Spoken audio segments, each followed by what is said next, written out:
Well, before I head out on this big trip, I want to do some checks, and one of them is to check my Alde glycol fluid.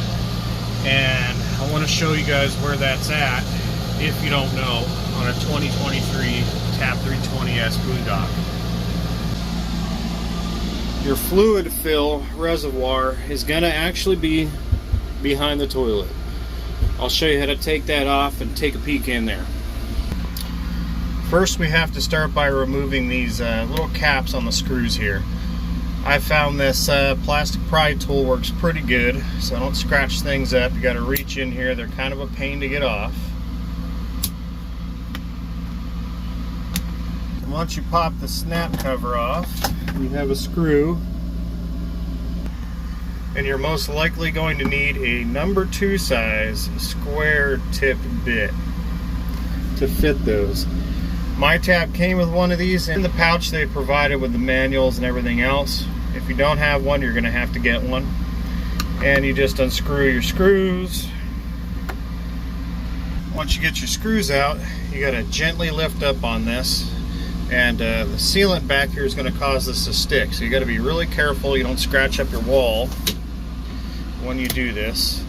I actually came through and filed these edges on this panel just a little bit to make it so that I could pull this out a little bit easier. You can see the sealant is sticking. So you're going to pull forward and lift up. It'll kind of go up in here a little bit.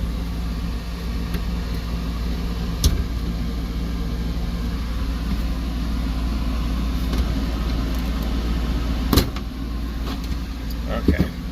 Then there's a trick to getting this out of here past this. I think this knob actually comes off, but I don't want to mess with it.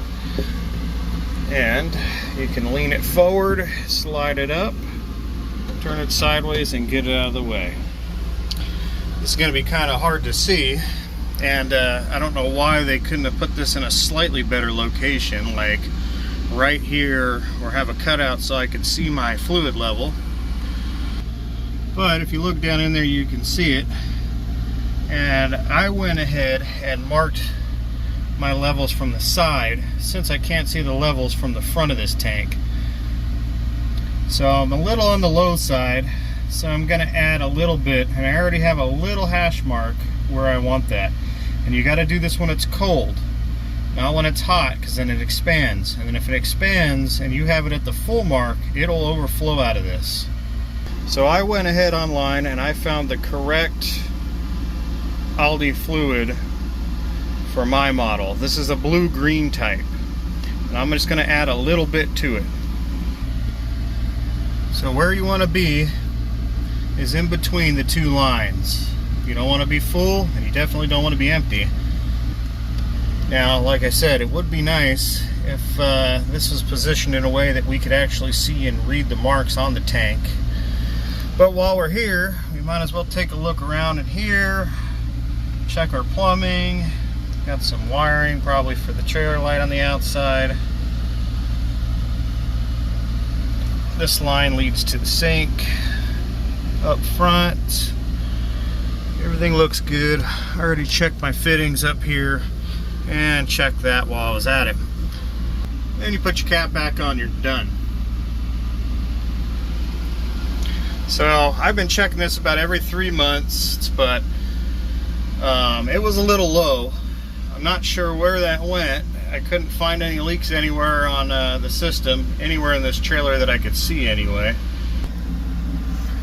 Go ahead and put your screws back in. Make sure you got those little clear cap things on the screws. Then you come back and put your little screw covers on. They just snap over.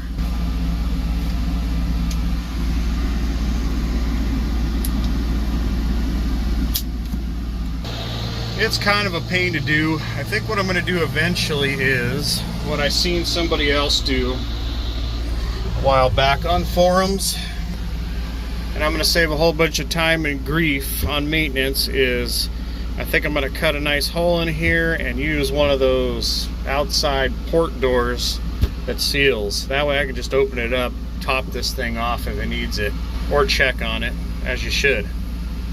Now, although it's a pain to do, you can do it. I'm guessing the reason they do this is so the average Joe can't just go in there and maybe add something into that they weren't supposed to, or the right type of glycol that you should be using. But for us do-it-yourselfers that are capable of doing this kind of stuff, it would be nice if it was easier to access, especially when it's time to service this.